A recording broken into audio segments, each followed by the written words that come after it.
Hello. Hello. Hi, everyone. Hi. Good afternoon. It's 12. Yes, yes, It's yes, 12:30. good. Yeah, technically. Hello. How's everyone doing today?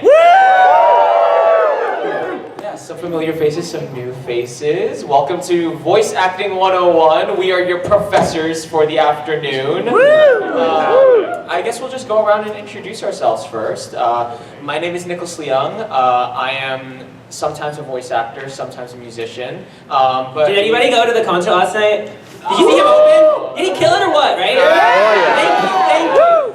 I wanted to, but I couldn't. That's okay, that's alright. But yeah, you may know me as the voice of Dan Hung in Honkai Star Rail. Yeah, that's your turn. I'm Cory Yee. I'm a voice actor. You might know me from Genshin Impact as Goro, or Ghostwire Tokyo, or Sigma and Bram in Bungo Stray Dogs. Trails through Daybreak. And many other bullcrap roles. Hi, I'm Caleb Yen. I always have to think of my last name sometimes, even though it's like obvious in one syllable. And you might know me as Kalis, Master Trailblazer in Honkai Star Rail. Gaming in Genshin Impact. A lot of other stuff. Saba Ramen. Yeah, Saba Ramen. Yu-Gi-Oh! 7. Hey, that's a thing. Robin in Beyblade, he loses a lot. Just like you. But in real life, I like he was Sorry, I'm Fight me, sorry. I will. I will sing at you. They wanted to fight this whole time, and that's why I'm in the middle. He said he'll commentate. We had to have a bear. Cory is our buffer for this weekend. How are you so buff? Exactly. Thank you for lying for that. Anyway. I think we'll just start off by just like asking each other some questions, and then we'll open up to the floor. So I guess like start cooking up your questions that you want to come up and ask us. But these are a lot of questions that we get asked a lot. Yes. So, yeah. Exactly. So I thought it would be nice to open up the floor with that. But yeah, so my first question for you guys is, what is a role in the past 2 years that both of you have really connected with? Yeah, I mean, I'm sure all of us would probably say, you know, the characters we just mentioned, but like, I think that every character that we end up playing, we try to relate to in some strange way. But one of my characters that I've got to play with was Bram Stoker in Bungo Stray Dogs, and one of his lines is like, how do you, like, someone asks him, how do you, like, improve and, like, try to make the place, like, the world a better place, and he's like, dig a hole and sleep for 200 years. That's it. So that's how I feel, and that's how I live. Oh! I did ask you the question as well. Both of us. Yeah, I thought you were gonna answer yourself. I don't know why. You. Yeah. I would say. Wait. Character that's something meaningful or whatever. It's gonna be a long hour. A is for horses and also me. I say Okay. nay to that. Oh, there's a face in the carpet. Sorry.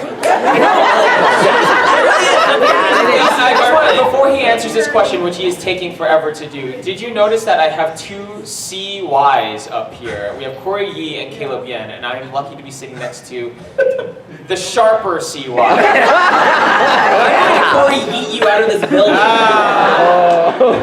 So in case You're you an didn't know, a lot NY. of voice actors have ADHD. I just got red. Some diagnosed, some undiagnosed. Beyblade. Yeah, I play Robin Kazami in Beyblade, and he loses constantly. Like, even when you're like, oh, he's gonna win this one, it's getting down to the wire, and then he loses or faints or, I don't know, an eagle attacks or something. But I just feel like, An eagle attacks? no. Oh. But it was anime. funny. I was waiting for that episode. My you know? anecdote. But yeah, just like, because in life, you know, a lot of the times you fail and you fail and you fail, and eventually you like don't fail, which I don't know if that's gonna happen, but like the failing part, I definitely empathize with. It's really uplifting. Yeah. Also, he likes to cook, which I do, and I'm bad at it, but he's good at it. Nicholas, answer your own question now. Oh, great. Good answer. I mean, I think Dan Hung is one of the coolest roles I've ever done. I came from the on-camera and theater world, and I feel like a lot of roles in that realm have to be like very close to me.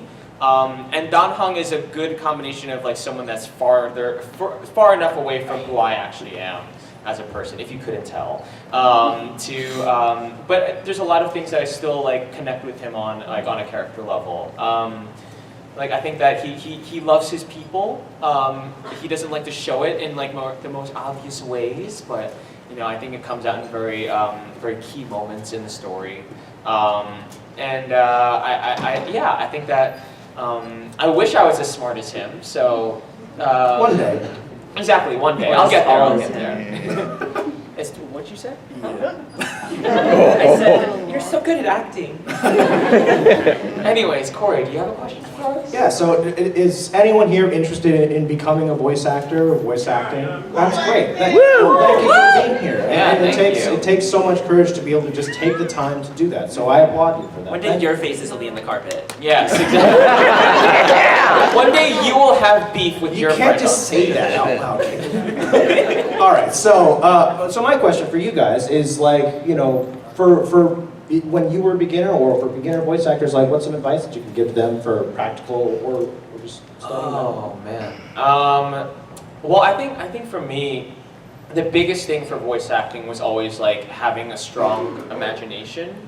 Because I feel like the thing in voice acting that happens is that, like often that you hear, is that we're alone in the booths with ourselves and the director, and then like sometimes the client and the engineer, right? So there's not a lot of visuals you can go off of. You're rarely playing off of one of your friends or your castmates. So a strong imagination is something that I've always found valuable. And that, like, I know a lot of people say take classes and do a lot of acting stuff, but also like just consume a shit ton of media and have like a really strong like visual in your head for what's going on. Like I've always been that type of person, so it kind of comes a little faster to me. But you know, I play D&D, and like that's a lot of stuff where you're doing a lot of the imagination for yourself, and like you don't have to be doing things that are directly associated with acting per se. I find a lot of the things that I do outside of acting to strengthen my imagination. Reading a book, crazy idea, but it works. Like on TikTok, like a video? Yeah, like book talk. Oh my god. Exactly. Oh my god. But yeah, I'd say my number one thing that I learned from teachers and also just like friends is that to cultivate your imagination as much as possible. Yeah. That's a great answer. Caleb? I'm ready and I remember the question this time. Sort of. So I think so I agree with everything that Nicholas said, and I'm also going to go and say the opposite. Not the opposite, but when he's saying everyone's supposed to say classes and blah blah blah blah blah, you think it means like I have to go to the acting conservatory and acting or something. But like the good thing about voice acting is you can study voice acting like anywhere, no matter like what bumblefart town you're in, or wherever you are like in the country, you can totally do it. Like I was in Oklahoma when I started doing voiceover. There's not a ton of voiceover in Oklahoma because it's Oklahoma, but I kind of tried to make my own like acting curriculum that I could there, because like no matter where that you are, there usually are some type of like acting classes or local improv or what are the other things that I did? Because I took or theater or something like that, and so you can have like I took on-camera classes when I was in Oklahoma, and then I also did some improv stuff, some on stage training and all that kind of cool thing. And then now after the pandemic, there's so many remote learning opportunities too. So it's just kind of like you can build your own acting education. I just think kind of the important thing with voiceover is to not do just voiceover stuff. Yeah. So if you're trying to learn acting, you want to kind of learn from a range of disciplines. Just, you don't have to, but just so that way you're kind of getting exposure and also knowing how to act as yourself first, so that you're not always trying to be another character, if that makes sense. Because it's easier to be like, okay, I can act with my face and who I am, so now I can go and be like, I don't know, a kid with short shorts that is a kid with short shorts and really like just shorts. I don't know. I played a kid with shorts. You're a kid. Root one youngster on Pokemon or what? Pretty Boy Detective Club. They were pretty boys, and they were in a detective club. Cool. Yes, I dig it. Yeah, I want to add on to what you said in the sense of like, how many people here are still in school? In some shape or form of like academia. Yeah, cool, great. I hope you're enjoying yourself. If not, I hope you get out as soon as possible. But I will also say, don't let like whatever you're studying, whatever your profession is, even if you're in post academia, to stop you from doing that. You know, like if you have an interest in it, and then it grows into something that you like love and have a passion for, just fucking do it. Like, I know that's easier said than done, and I know that there's a lot of different resources that have to go into something like voice acting or acting in general, but if you can find a way to even once a week do something that you really love to do, and if it is voice acting, just find the opportunity. I was in school as well, and I went to a business school, and business school is not the most creative place in the world. Let's just say that. I was in a class once for accounting, and they said, terrible, the only class I've ever failed. Dad, don't watch that. I never told him that, so. What? I know, it's rough, yeah. Asian Z for me. But like I was in that class, and someone was like, oh, like, you know, there's no value in being creative when you have so many processes already out there. I'm just like, that's bullshit. You can create whatever process that you want and make it make sense for you, you know? Like, and I think that is what I was encouraged to do. So when I was in business school, I did the same thing. I was in the city, and I was able to like just kind of take as many classes I could possibly find with people that were reputable and that I heard from other different people that really enjoyed those classes. I joined theater clubs, and like, you know, and I did a cappella, like, you know, it's just Now he's opening for Burnout Syndrome. But that stuff came. I was only able to do that last night because I did all of those things before, and because I was encouraged to you know, go out there and create my own thing. You gotta take a leap. Exactly. Yeah. Corey, what do you think about your own question? No, I mean, those were great answers, honestly. But I think that, like you said, it really is about finding that thing that makes you happy. And it's truly never too late. There are voice actors who have started after my age. I didn't start voice acting until I was already in my 30s. Like, and I don't think that the time in my 20s was wasted either. All life experience leads us to that place when I think you find that moment of clarity of like, oh yeah, this is what makes me tick. This is the thing I'm supposed to do. I had that moment, and it changed my life forever. So like, voice acting saved my life, and whatever it is for you, that if you feel like you haven't found that yet, it's out there, like 100%. I totally believe that. Yeah, I totally agree. You have a question for us? Caleb, question? Yeah, I planned my question.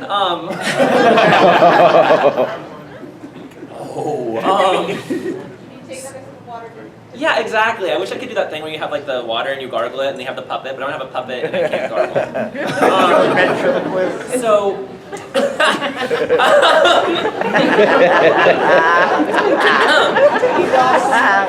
What would you?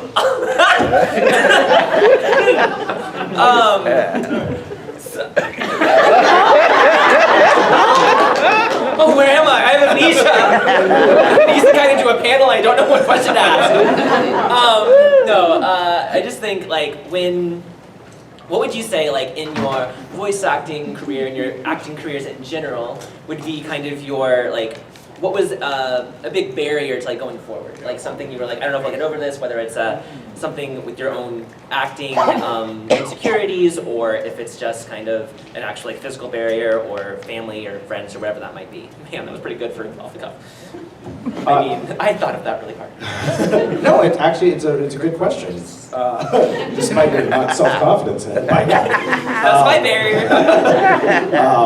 For me personally, like, you know, I graduated high school in the mid-2000s, and like at the time, the only Asian actors on screen that you really knew of was Jackie Chan and Lucy Liu. Woo! You know, and yeah, they're great. But you know, if you were a dude, you had to know martial arts, and if you were a lady, you had to be hot. And it was a different time. And granted, obviously there was exceptions to that rule, but for me, I took musical theater in high school and I loved it. And then and I thought to myself, like, all right, well, this is the most amazing thing ever. I could never do it as a living because how could I? I'm Chinese. Yeah. And again, whether that was true or not, that was just how it felt. And so I think there was always a barrier of like, this isn't possible because of X. And that can apply to anything. There's always barriers that we have. And it took a lot of soul searching through my 20s to figure out like, because I went to like film school, I dropped out of community college. And yeah, that's real bad. Failing one business school is not that bad compared to all of community college. That's pretty pathetic. But like, I took all that time to like gain just my life experience and become the person I am. And I think when I was finally ready in some cosmic sense, then I could actually go and do it. I just had to really, like I said, take that leap of faith because unfortunately, no one will advocate for you except for you. I mean, you know, we all have friends and support, but like. I advocate for you. Thank you. I advocate for you. Well, Do you advocate for Cory? So you just called me a liar. Thank you for the encouragement. For President 2024. But it's but you know, like you have to fight for things for yourself, right? So and that's just what we all have to do. So yeah. I didn't know you were a musical theater kid. That's crazy. Another Wow. one for his collection. Another one. What cover is coming up next? I mean, who knows? I haven't crossed over yet. So yeah, one of us. Well, like for similar to. For me, like, that was definitely one of the obstacles, like, when I was in musical theater and doing stuff. There's 3 shows. It was The King and I, Miss Saigon, and Flower Drum Song. And all 3 are terrible in my opinion. I appreciate them for what they are. I think that they, at the moment in history... No, don't pull back, dude. No, Just I think that there's better representation out there now. And that was definitely something in that field for me specifically that was definitely a barrier. It's like, I felt like casting people only saw me as one thing, and I was a small Chinese boy that can sing and dance and act and be like goofy on stage. And like, that was cool. I could have probably made like some money off of that, but it wasn't something that made me feel good. You know, like I knew that I wanted to do something different than that. I think besides the identity politics of the industry, that was an obstacle for me. I think also I was told a lot growing up, especially in acting classes, that I was doing too much. Like I was too out there, I was too loud, I was too sharp, I was too flat in choir or whatever like that. And like some of the criticism that I got was very constructive, you know, and it helped me kind of hone into those things because I feel like I definitely had a love and a passion for what I was doing, but it was kind of like a wild horse, and I didn't know how to like rein it in a little bit. I don't know if that's a good analogy. But like that, like it was Texas. Like Texas, exactly. Because horses are everywhere here. I mean, compared to New York, I mean, we got the Central Park horses, and they should be freed. So, but I found that piece of criticism, just as is, not criticism, that piece of feedback, as a big barrier for me because I was always afraid to kind of like go and just like figure out what I actually wanted to do as an artist. And I'm still figuring that out. I think voice acting specifically, I use this analogy at another thing, and it was kind of like there are so many doors that you can come across when you're going through and finding out what you really want to be doing and like what you find love in. And I feel like voice acting is just one of those doors, and I'm like now like kind of still going through that door. But it's also one of the first times that I felt like I was able to be like, one, like I guess like validated for the things that I've been working towards, and also just kind of like letting me kind of do my own thing, and that's been like really empowering. And I think that's what a lot of us in this field of work kind of want to be valued for. It's just being able to do our own thing at all times. Well, it's interesting that you mentioned your business school teacher telling you have to do this one way. There's no room for creativity. And to some extent, you also got like, oh, you're too much. You have to do it the way we tell you. Yeah. And that's like, obviously, like you'll have a director and a script and things that will be kind of constraints in some ways, but like you being you is the reason why we get into the booth. That's like, they want us for us. There's a million people who, I don't know a million, but there's a lot of actors who could probably do the roles that we do well, but we bring a uniqueness to each thing. And that's what they're after, that value. And so I think being ourselves, our genuine selves, is super important for everything we do. And that's hard.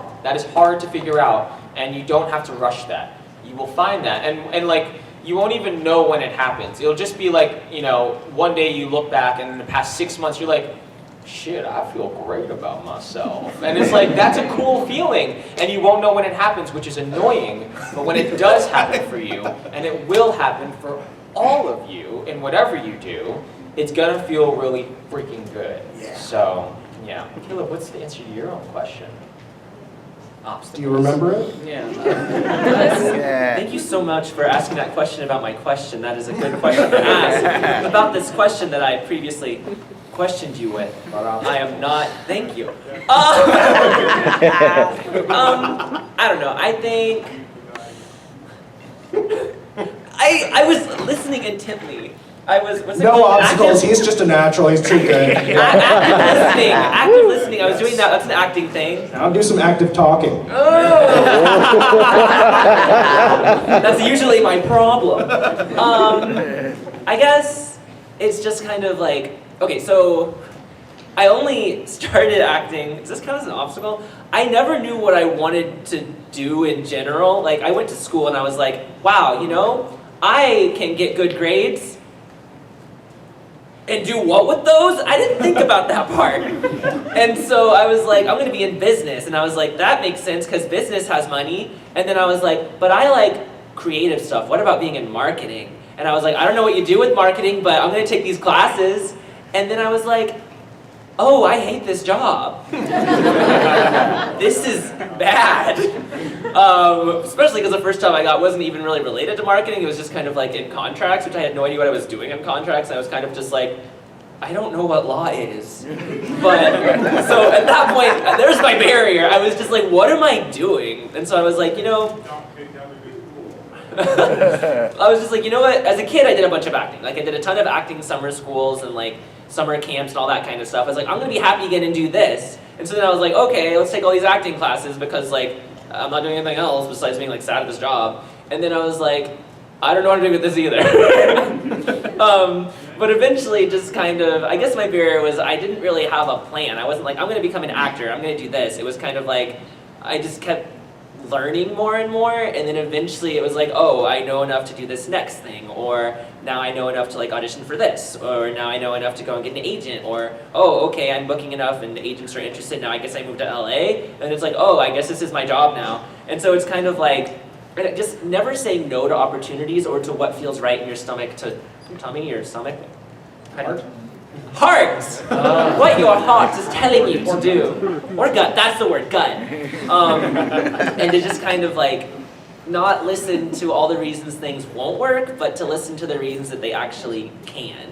And even if it doesn't work, it doesn't matter. It's not a big deal. Exactly, it's kind of just like, life is a Ferris wheel, and you are riding it even though you're old. And you're on the weirdest looking horse on the ride. Likes to garden. There's a horse on the Ferris wheel? Yeah, where did the horse No, is this the horse that comes I'm in a carousel! No! I'm in a merry-go-round! I don't want any of these rides. They're both I want off the ride. Oh, these rides suck. Well, nobody gets to ride my carousel. Wait, first. No. You gotta stop. You gotta stop right now. Whatever you're saying. My barrier is this panel. You were so close to an amazing answer. And then it went off the carousel. No, that was good. Yeah, that was a good answer. Thank you. I like that. Go with what feels good for your gut. And if it stops feeling good for your gut, then you can always change it. And that's okay. And that's a big thing for voice acting and many things is that you don't have to know exactly what to do right from the beginning. I mean, I think that most college is like that. Where like, how could you possibly know at age 17 when you're jumping into like college applications what to do for the rest of your life? You're not even in a quarter of your life yet. That's crazy to me. So it's baffling.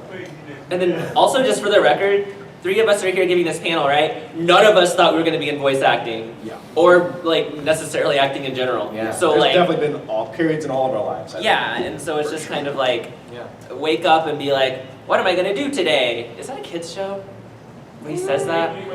That's Phineas and Ferb. Yeah, then be Phineas and Ferb! Be Phineas and I know what I'm gonna do today, and then do whatever the hell you want. Go on as many side quests as you desire, pick up as many experiences as you want, and then just do the rest of the damn thing as you're going. Like also, something that a teacher told me is that I was at a point during the pandemic where I was in a class, and I asked her, I was like, I don't feel like I want to do theater anymore. And I feel really guilty about that because I feel like a lot of people like expect that from me, you know, to be like, you know, going on these open calls or these equity calls and like getting callbacks and stuff like that, and they're expecting that of me and I feel bad. And she said, you can always come back to it.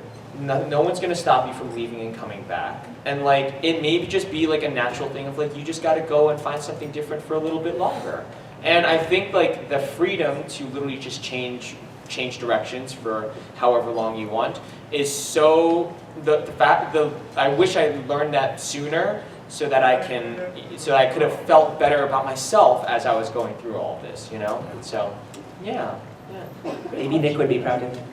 Baby Kayla would be proud of you. And baby Cory would be proud of you. Teenage Cory would be losing his freaking mind. No! Holy crap! No, genuinely, we're in fucking video games. Like, that's crazy!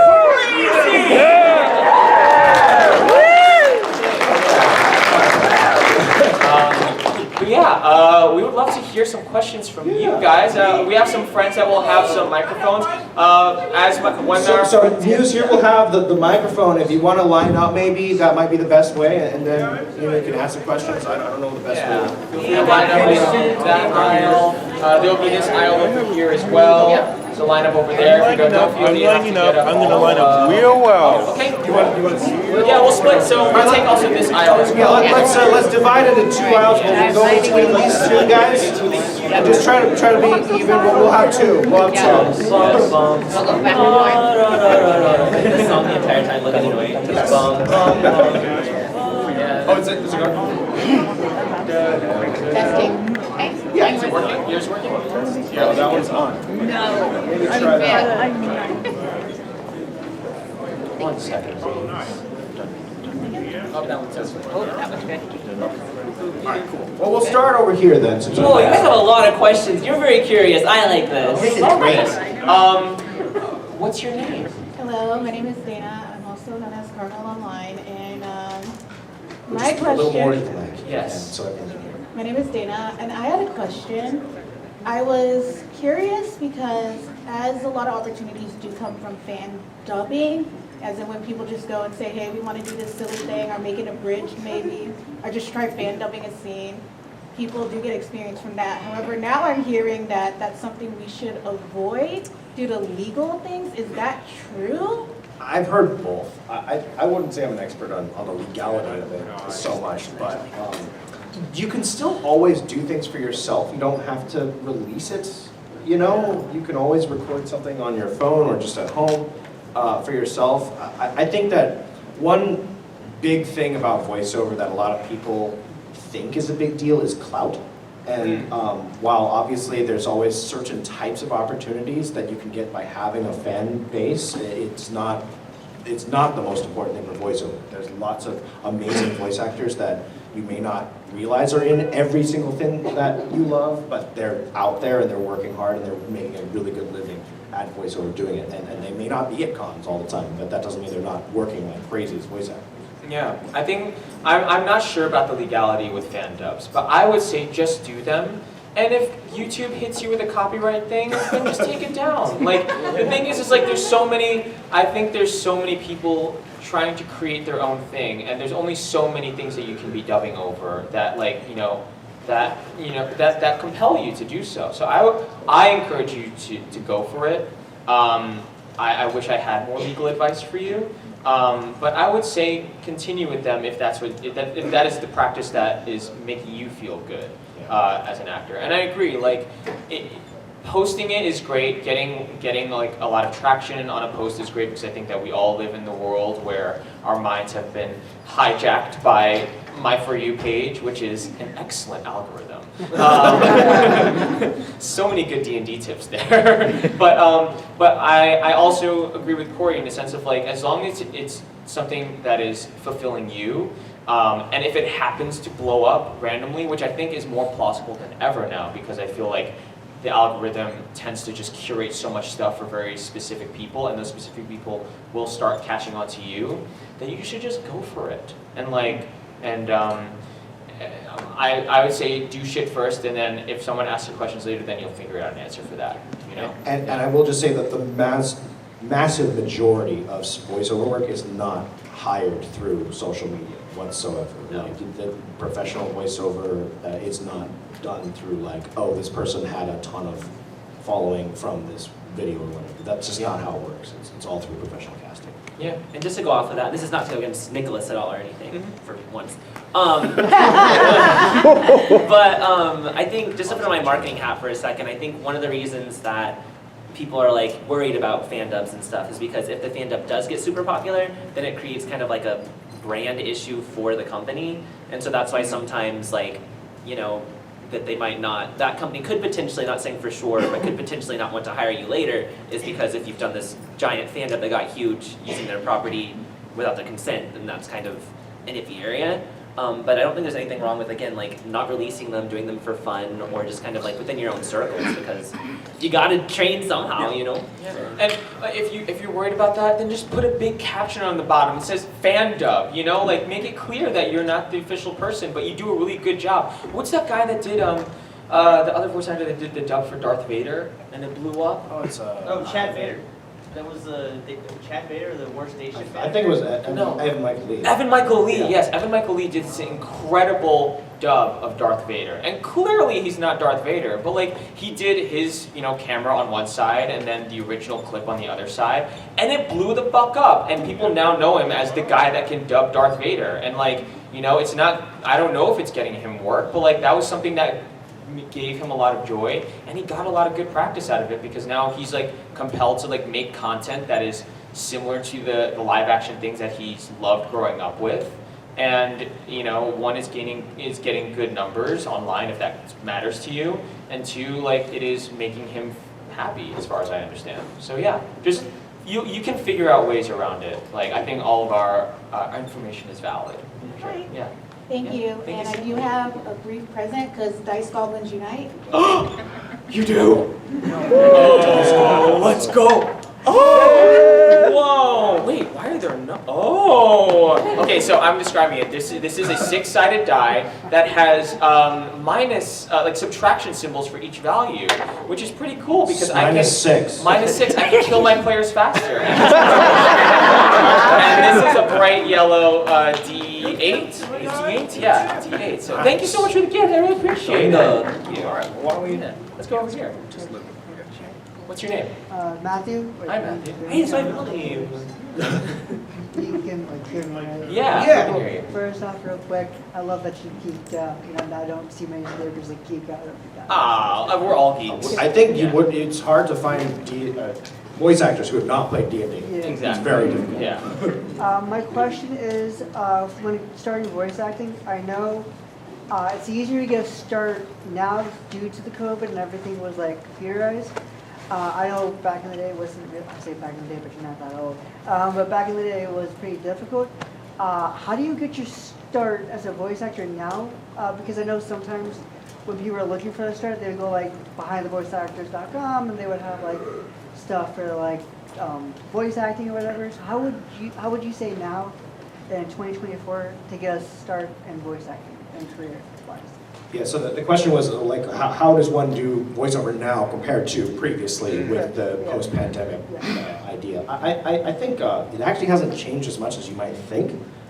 There is more access, of course, and there is more remote possibility, but I think that the channels are mostly the same. If you want to be a professional voice actor, eventually you have to get some professional auditions, but you know, whether you have access to those or whatnot, that that's the final step. Obviously, it all comes from acting and whatnot first, but I think that, yeah, I mean, you still have to get an agent at some point if you want to be a professional. Yeah.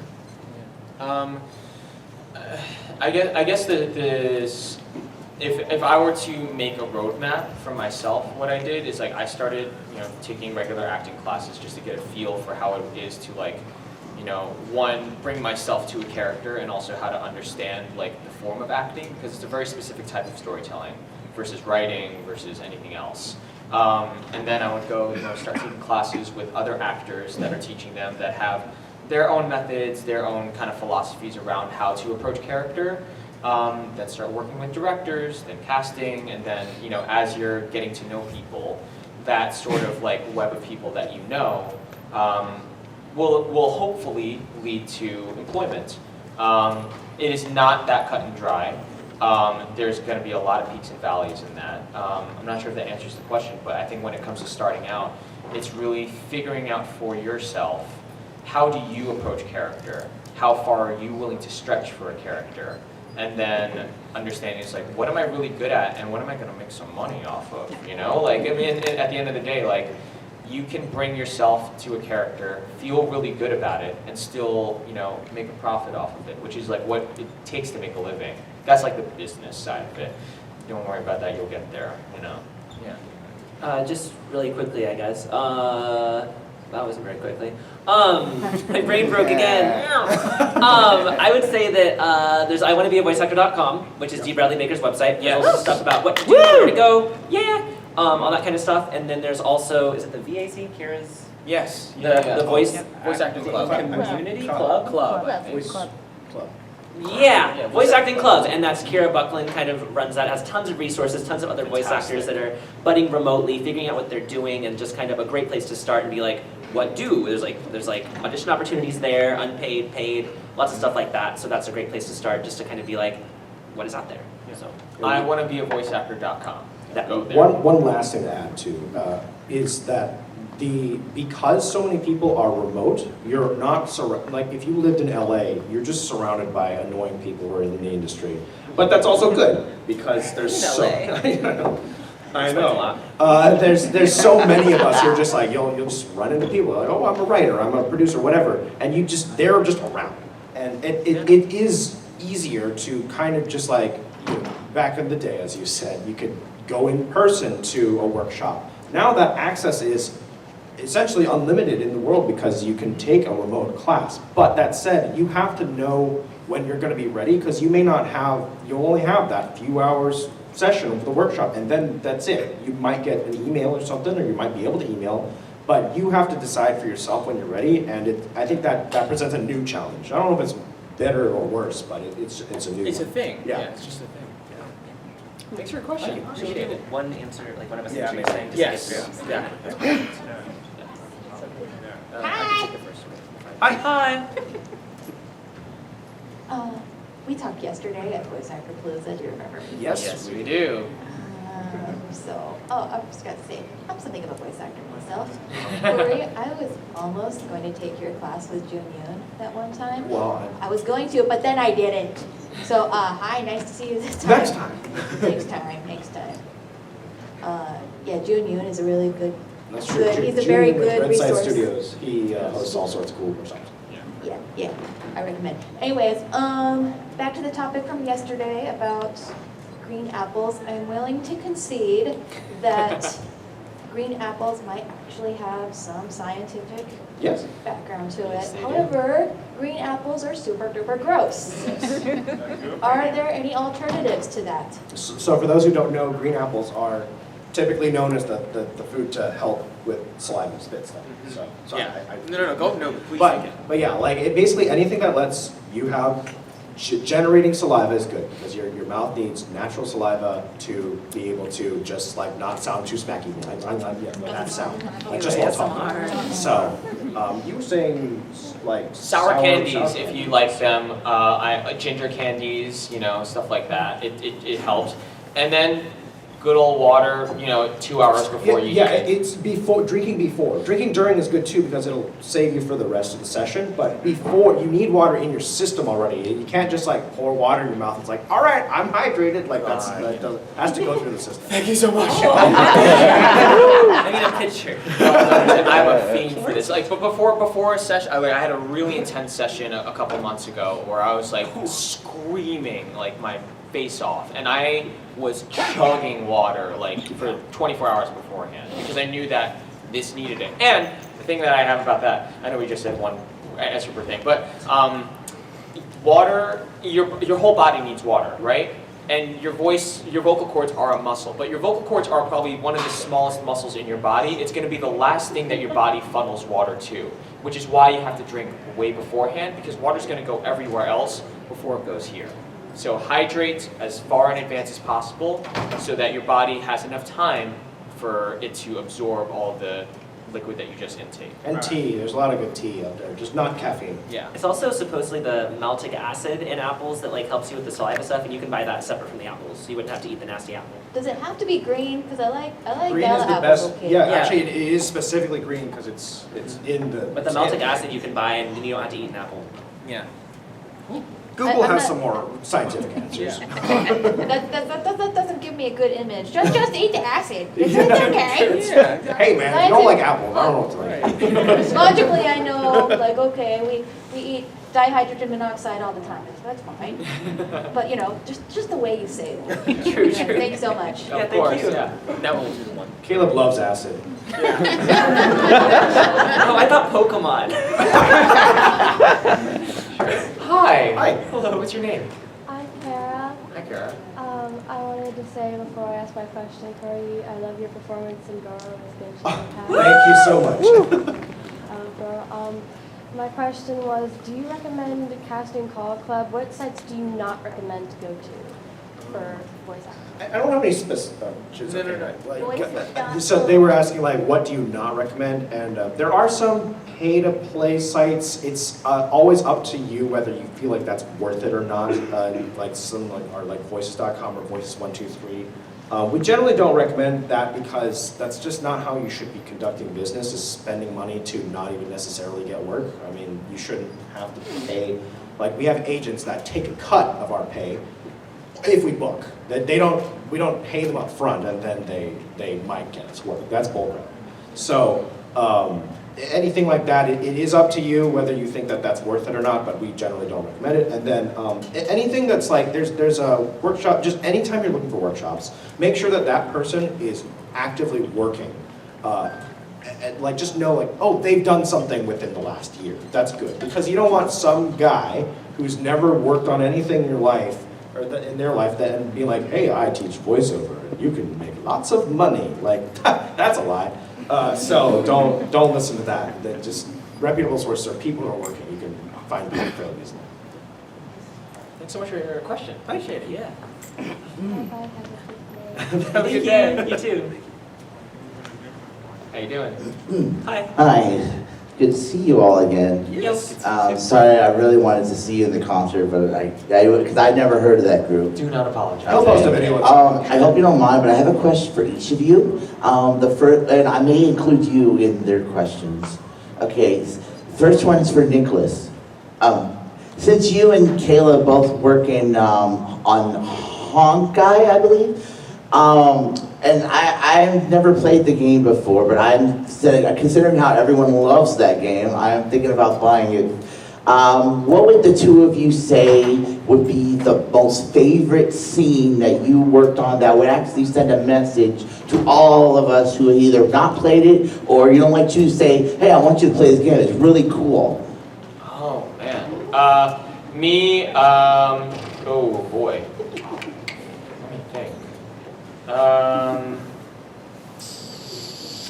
There's a lot of them, but I think for Don Hungis's transformation scene, that was one of the coolest reveals I've ever did. I didn't even know it was going to happen when I went to the studio. I just saw a name that was written down that was different from what it usually was on the call sheet, and I was like, oh, that's cool. And then I started doing a battle pass, and I was like, oh, he's a different character. That's crazy. So I think like that whole scene was amazing. And Your magic girl. My magic Cold girl transformation. What about you, Caleb? There's a part in the place where there are dreams that I yell things. And I can't say anything else because the spoilers, it's really spoilery. I'll keep a lookout for it. I borrow a friend's hat and it makes me happy. So yeah, that scene would be the one.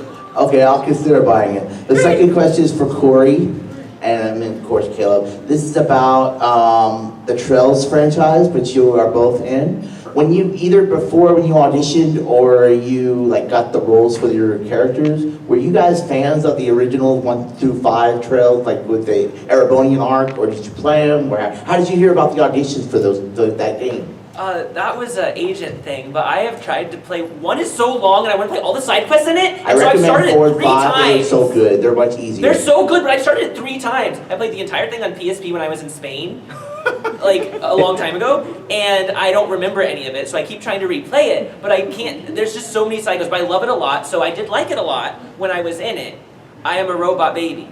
I recommend 3, 4, and 5 are way easier. Okay. Okay. What about you? Yeah, it was also through my agent, and I'm just happy to work on anything. So unfortunately, I didn't know much about. I knew of the franchise, but I hadn't played it. So It's a really good game. You should play it. I'm already hooked on it. Okay, just for Caleb, I found out another anime you're in that I'm watching called Mashal, where you play Milo G. I get beat up. Yeah, and since you're playing Yu-Gi-Oh! 7 and Mashal. Yes, I lose in a lot of my shows. Yeah, for Yu-Gi-Oh! For your Sabaramen, when you got either audition or after you got the role, were you like a fan of the Yu-Gi-Oh! franchise? Like you have a favorite season?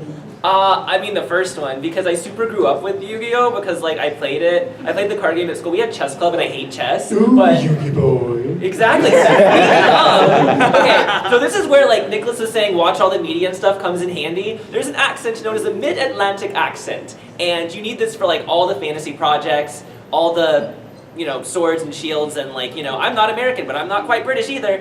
And Maximilian Pegasus from Yu-Gi-Oh! Great for that. And I use my version of that for so many different characters. Like it's everywhere. And what am I answering? Sabaramen, like, were you a friend?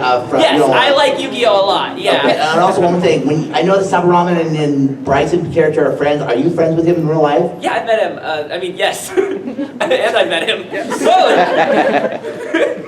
We'll try to get through a little quicker. Yeah, lightning round. Sorry, everyone.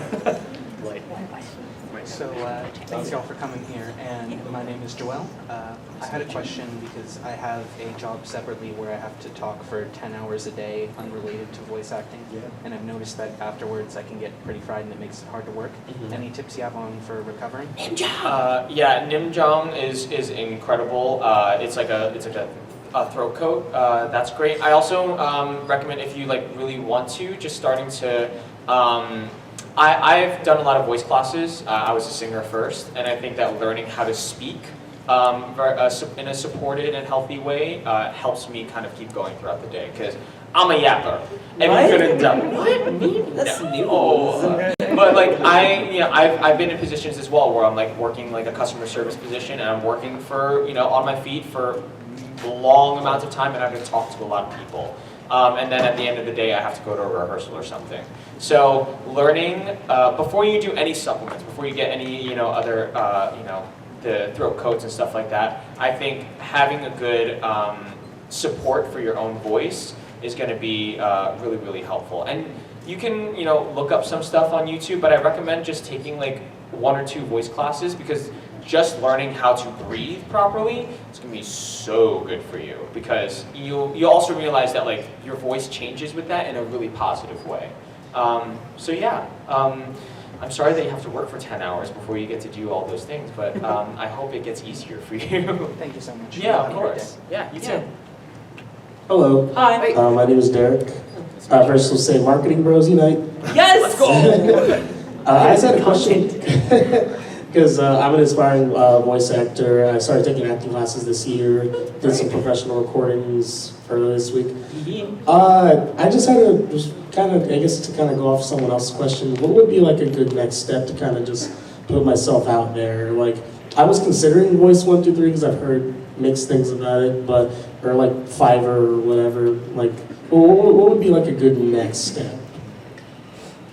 Voice acting club again. Yeah, I mean, some of the stuff we mentioned, but also like doing more for yourself, and I would say really trying to, because I think what the practical side of taking workshops is also you're around professionals. You know, if you're not living in LA, then it's hard to just find professionals, and thankfully remote makes it so much easier for most people now around the country and world to do it. So I think taking those workshops is a practical application for your acting to get better, but also just like kind of being around people and hearing what other people are doing. The first workshop that I took in more recent years, like it opened my eyes, like, oh, I have to be a better actor. I'm not ready yet.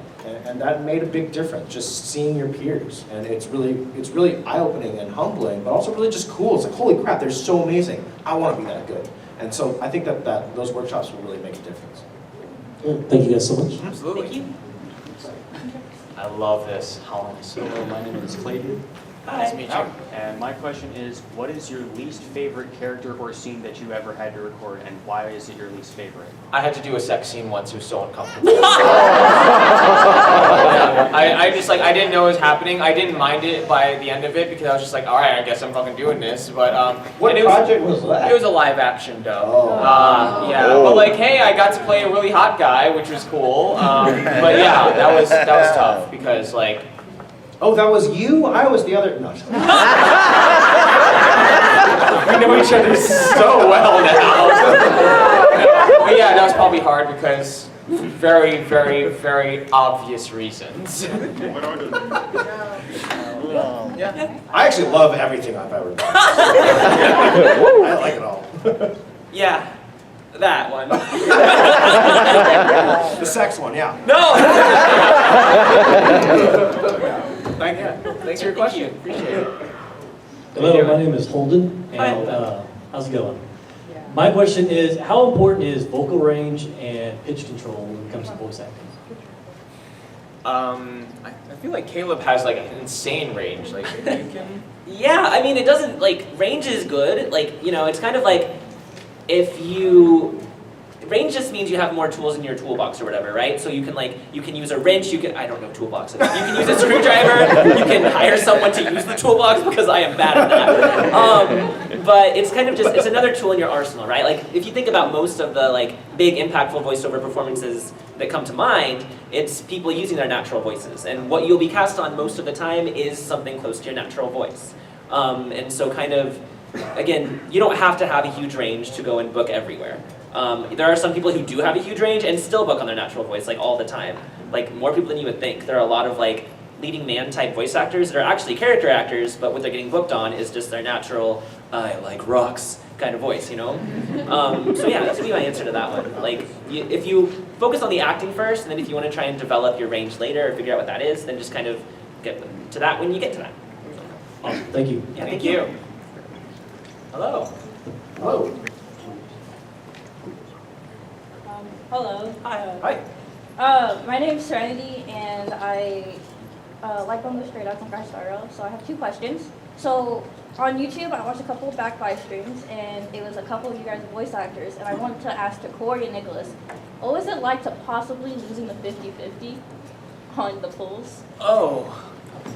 Like, it's gut-wrenching losing those 50-50s. Yeah, I think it's like, it's actually like a really, I think I'm answering the question, but it's like kind of, it is a very fun thing to partake in your own game.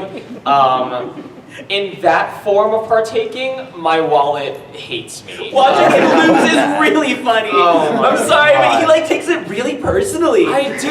Even when it's like chat kept giving him money and he kept losing and he was like, don't spend it on me, spend it on, I don't know, good food. Like something, I appreciate it. Here's my luck, and then I will move on to the next question. But my luck goes like this. I'm on stream, I'm losing every single 50. It's happening. I pull on my own, I get E5 and Bible de Lunate for free, and I get Sparkle in the first 10 rolls that I did. throw that in my face, huh? Yeah, I will, because this guy Nothing, sucks. I don't wail. Yes. I am free to play. So I never lose a 50-50 because the Like love the game. gods love me so much. Exactly. Corey, did you want to chime in really quickly, or? Don't do what I did. Do what we Spend do. money on games. Yeah. Save yourself. So I'm also free to play like Caleb, and the first ever 5-star I pulled for was in Fiber Lune on his rerun, and I got him. And I pulled for other 5 stars a month ago. Firefly and Ron May, I was not guaranteed. Very nice, very nice. I've pulled saved up like around 80 right now. And the second question I have, what was it like voice acting Bram Stoker? So Bram is my little talking vampire who wants to sleep in the ground, and it's great because he gets to be super serious and dry, which is like kind of my sense of humor, with this little girl who's like really funny, it's great. Honestly, it's one of my favorite roles because he's such like a dry dude, but he's like amazed at the concept of a radio because he's so old. He doesn't know. I've heard of this amazing thing that creates music, and then it's just like, oh, the radio. And the girl's like, you're stupid. So, it's great. I love it. Thank you. Hi. So, I want to know, out of every quest that Honkai Star Rail or Genshin has done, which one would be your favorite? In Honkai Star Rail, it's the one I'm in. I've only had some NPCs in Star Rail, but there's this it's a really cool cutscene. I play the character Mikhail, and so he's... You knew that! But yeah, so he's just like some old guy in a chair. Oh, that old guy! I forgot his name! I was like, is that a drag? I was kidding. The Mikhail cutscene is insane. So Yeah, really good! My quick one is the latest one. I'm back in the Chaplain prison, and it's yeah, exactly. The one before where I borrowed the hat. Also, out of every voice actor you've auditioned with, which one would be your favorite? Oh, these guys right here are clearly. I didn't have to say that. I took the answer so you couldn't say it back. Exactly. we all love our friends and our colleagues. I think that we're in a really special position where we have a really nice community around us. So yeah, I can't pick. All right. But yeah, that. Yeah. How are you doing? Hi. Hi, I'm Elsie. And you said something about it took you a while in your early years to figure out what the heck are you going to do. So, some people have this mentality where you are a never was if you didn't reach XYZ milestone before, say, 30s, like that's the end of the world. How do you navigate people who might have some sway in the industry, who might not take you seriously if you take longer than you would wish to get established? So the question is about like basically if people are telling you or that you can't or they're defining you basically in a way that is wrong. And I think that the bottom line is no matter what we do, we can't ever let someone else tell us we can't do that thing. Like, don't tell me what I can't do. Thank you, John Locke. So like, in your mind, it's always just best to cut all the negativity out as much as you can. I know it's hard, but just tell them to F off and you do what you're gonna do because you are in charge of your life, not them. The only thing I'll say is you'll find your people. You'll find your people that appreciate you, and that's all that matters. Because you can't control what the poo heads think, because they're poo heads. Yeah. But like, you can go, and you can do what you do, and like, because if someone's like gonna be like, oh, this person's too old or whatever, I'm not gonna cast them, then like, they're not gonna cast you, and they're missing out, and they're gonna be like, well, I'm gonna cast them now because they're famous. So yeah, the poo heads are poo. Yeah. You got this. Are we being filmed? Yes. Yes. We're gonna do like sort of a lightning round, so we'll try and answer everybody's questions. So, yes. Yeah. Hi, I'm Chris with a K. This is actually a question for my best friend Lumi. And they're a huge fan of like all of you. Their question is like opinions on other Genshin or Honkai Star Rail members like Alejandro Zab, whatever his name is. Alejandro's amazing. He's a nightmare. No, I'm kidding. Alejandro's great. Everyone, again, like all of our friends and colleagues, we love them dearly. Yeah, they're so talented. I'm inspired by them. I'm honored to be in a project with them and to call them my friend. Thank you. Yeah, of course. My turn's almost here. Hello there, my name is Keith.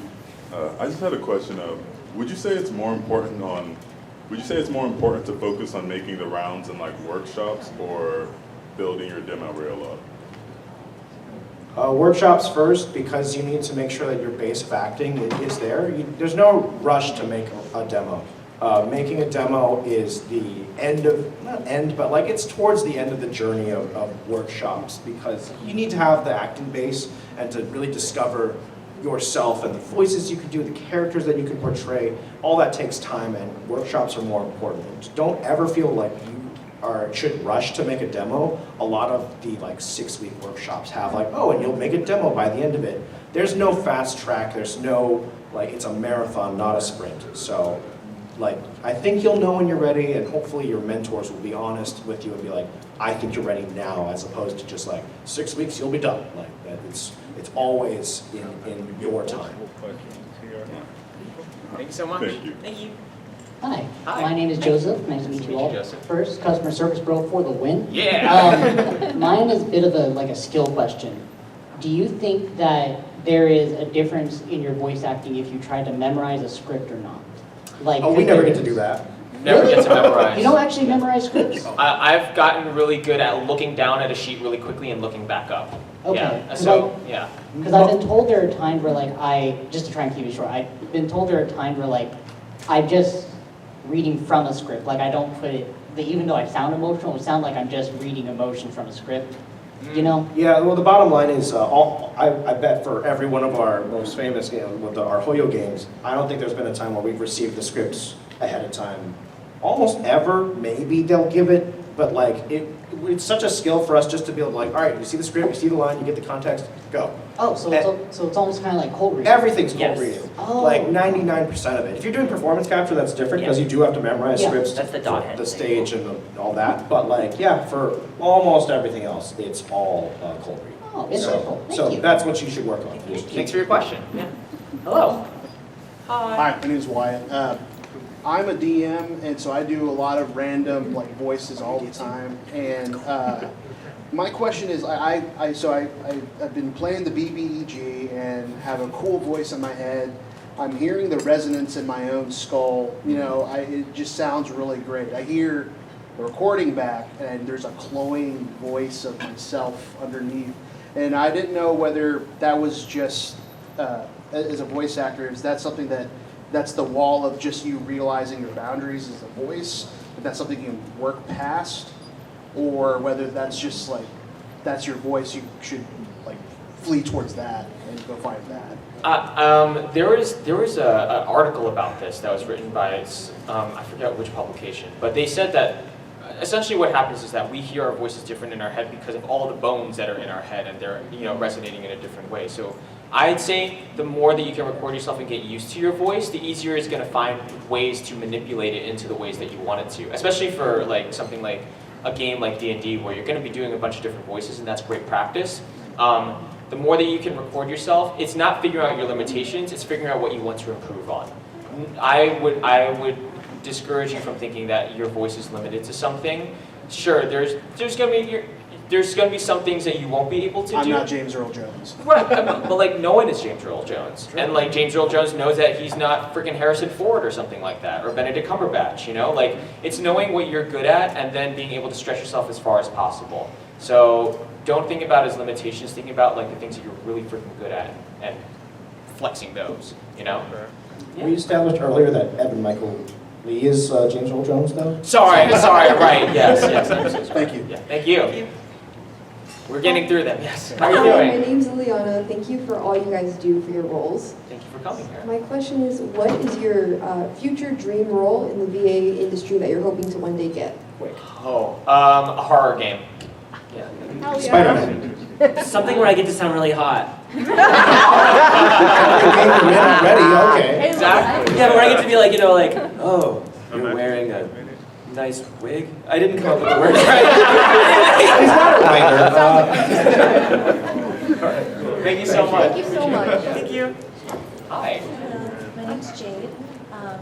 I'm obviously not into Genshin or No. anything. Not at all. I guess my question, kind of to bounce off of, sorry, I'm very nervous because I'm a big fan of all you guys. I guess demo reels, do you have any advice whenever you're recording them at all? Because every time I record it, I'm like, yes, sounds awesome. And then over here, I'm like, oh, what the fuck? Like, To hire someone that knows what they're doing, to direct you or something like that, because there are like a lot of coaches out there that can direct you on a demo and stuff, and also be like, should you be having a demo or not first, you know? Because like, it sucks if you go and like, either make it yourself or pay to have someone make a demo, and then you have to update it again like 6 months later, because then it's like, what did I do all of that for, you know? I can't believe I've done this. Anyway, so yeah, that would be my answer to that one, is just to kind of try to work with a mentor or someone else, another voice actor, depending on where you are at in your journey, you know, that can kind of give you feedback so that you're not having to both record yourself and direct at the same time when you're trying to figure out, what am I supposed to do? yeah. Okay, thank you guys so much. Thank you, Jade. Appreciate it. Use that voice on it, it's great. Hi, how are you? Hi, I'm Becca, or I also go by Sage. Oh my goodness, this is actually my first con. I actually have like a couple of questions for you guys. As an aspiring voice actress, how do you guys like try to like convey emotions when you're like trying to tell your story? Because like a lot of the things that I'm going for are mostly story based, and if you guys have heard of Nick's movies, I'm trying to like he's kind of like my mentor in a way. So when it comes to emotions, it just like, should it come like natural or should it feel more forced? Never try to, my acting tip is to never go for emotion, go for action and see what comes out of that, if that makes sense. Like actions are, you know, I am telling my friend that I can't be their friend anymore. And if anger and sadness is an emotion that comes with that, great. But you always go for the actual thing that you are doing in the scene. I'm cleaning dishes. If you hate cleaning dishes and you feel upset about that, or you love cleaning dishes and you're really happy about that, that's going to come as a byproduct of the action that you're doing. That's my answer for that. All right, arigato. Thank you. Thank you. Hi. Okay, hola, my name's Ziv, and I have a question. I know it's a lightning round, but I want to ask a question for all three of you. Has there like ever been like a character from any type of media that has inspired your characters? What's his name in Spirited Away? Haku. He's the dragon. Yeah, I literally watch clips of Haku before my auditions. Yeah, he's incredible, but also just like the character himself, he's Dan Heng. Yeah. Most recently, all the Overwatch characters really, like when that game launched, I love, and then they're here, and I'm like, so yeah. I did a bit for Genshin, and his name was Vidoc, and I used Cheryl's Kafka, like a dude version. Yep. And I was like, yeah, and it was really good. Not that I think it was really good. It was fun to get to. I don't know. He had vocal fry, and he was like mysterious, and like then everybody was like, "Who's this hot guy?" And I was like, "Cheryl, but me." So yeah. Thank you. Thank you so much. Hey guys. Hi, how are you? It's my first time and my name's Andrew. Nice to meet you, Andrew. I have 5 questions to ask. Oh, we will get through at least one of them. Just because we have a few people. Maybe 3 questions can work. Okay, one. Just so you all know, we will be at our tables like right after this. Yes. So, Okay, so if you have I any questions, understand. Yeah. So, as an aspiring voice actor, I've been thinking, if I were to be a Nickelodeon Teen Nick voice actor, what would I do? Well, I mean, I want to be a Teen Nick voice actor, so what can I do? Aside from that, I want to have my own TV show by the name that's similar to the unaired Gibby pilot. Do you have any ideas on that, you three? Well, I mean, none of us have starring Nick roles, I think, or our own TV shows. But I think really just acting and working towards the goals that you want to, it means like steps, right? You can't just like jump right to that thing. You have to take every step that's going to lead to that moment. And that's what we all do. We're working as our voice actors, but we also do other things that creatively fulfill us. Yeah. And I think we all work towards something greater. So, also, one more thing.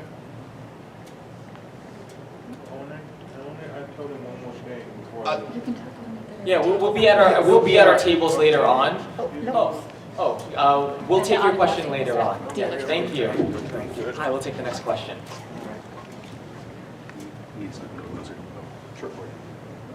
Hello, I'm Salvador, and nice to meet you. Sorry, I'm not good at asking questions, but I've been like content creating for like 2 years straight, and still feel like I'm finding my voice, and I've been seeing like a lot of content creators like announce that they're getting like voice acting roles in Genshin Impact and all these other Hoyoverse games.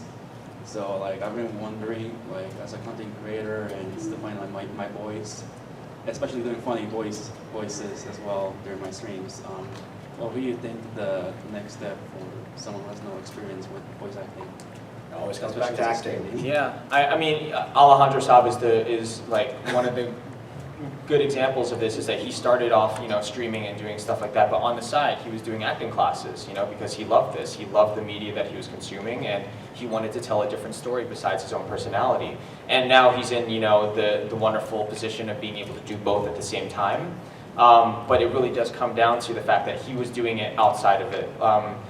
I feel like with content creation specifically, it's such a front that you're putting on, like, this is the only thing that I do. But all three of us, when we do our own content creation on a, whatever scale that it is, we're doing 3 million other things outside of it to kind of benefit ourselves, What you don't see us doing is us working on all the other things that we want to be getting better at as well. So I would say the next step for you is to, if you feel like you have hit a sort of plateau with your voice online, figure out other things outside of content creation that you want to do, and then that will somehow find itself into your online voice as well.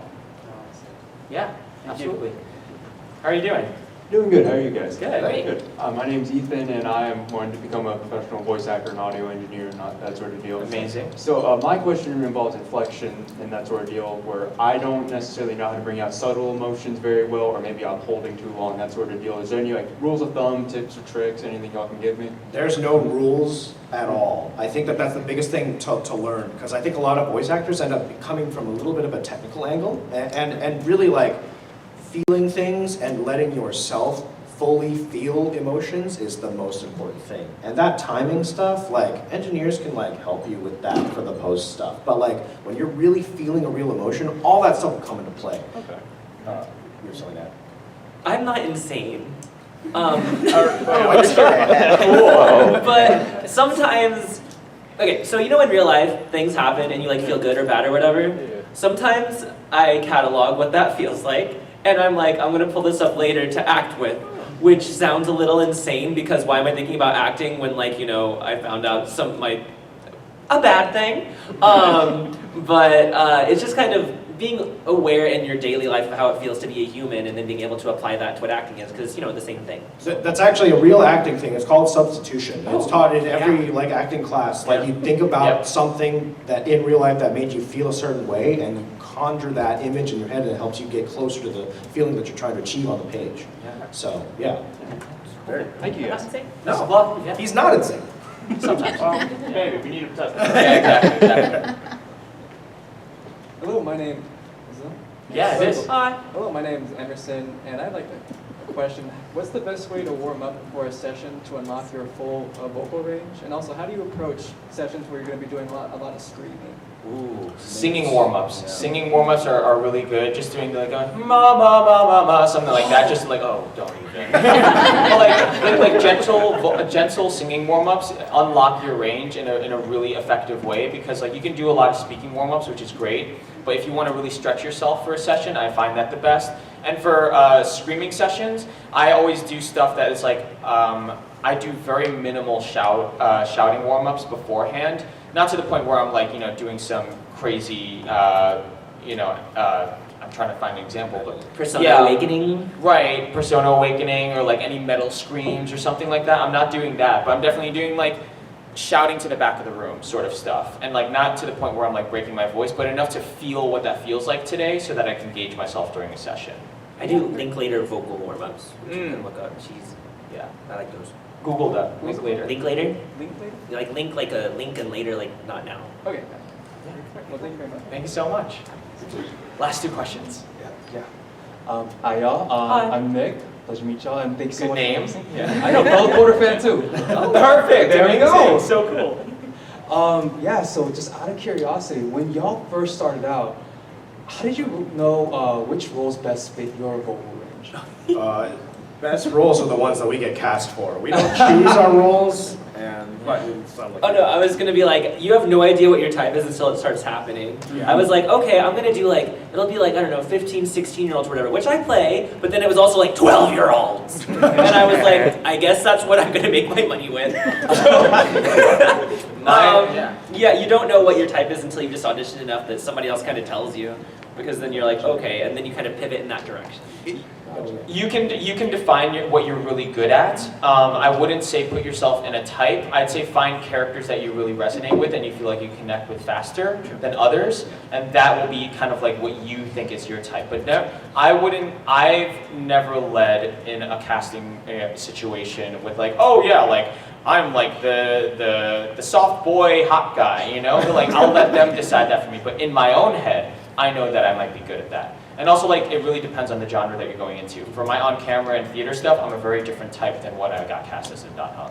Gotcha. So, yeah. Let yourself know what your strengths are, have that in your own head, and then let them tell you what they think it is. Exactly. Yeah. For sure. Thank you so much, y'all. Of course. Yeah. Last question. All right. We did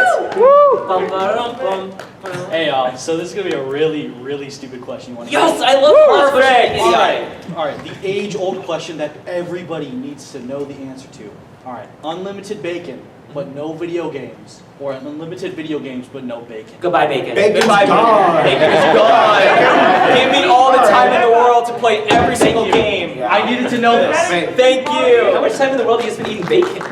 Don't ask. It's not even that much of a sacrifice, honestly. I know, I don't eat right? that much bacon. I play video games like every day. Red meat is messy for your intestines. We'll be in Hall 2 Yes. at our tables Thank doing you so autographs. much. And thank you so much for being Yeah, here. we'll all be there right very soon.